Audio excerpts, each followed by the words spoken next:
So bali yung activity natin ngayon mga kabukid, pruning. So removing itong yung mga side shoot.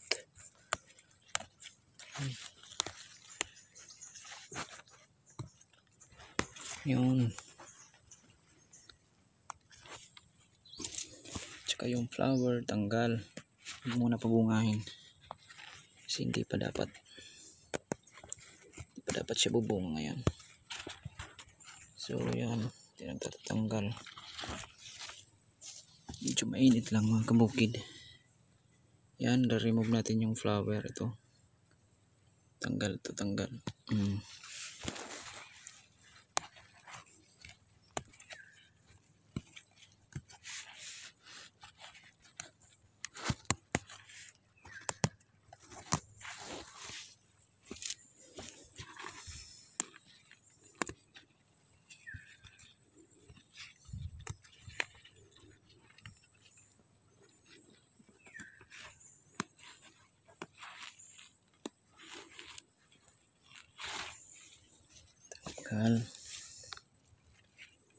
Tanggalin ang mga side shoot para tuloy-tuloy yung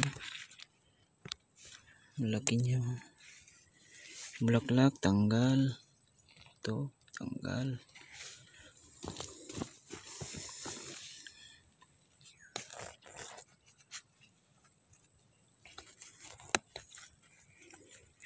Dali lang ito mga kabukid, kahit di ka gumamit ng kunting, kahit kamain mo lang.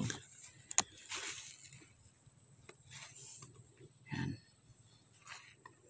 Ito, see? Yan, wala na. Malinis na. Ito rin. So yan, nag-start na siya mag-fork. Bali nagsasanga na yung niya. Yung ugbos. So mag-start na siya mag-flowering. Pero tanggal mo na yung mga bulaklak lahat. Huwag mo nang babungahin.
Medyo lang to mga kabukid, parang to ng oras tanggal ng mga yan yung mga natanggal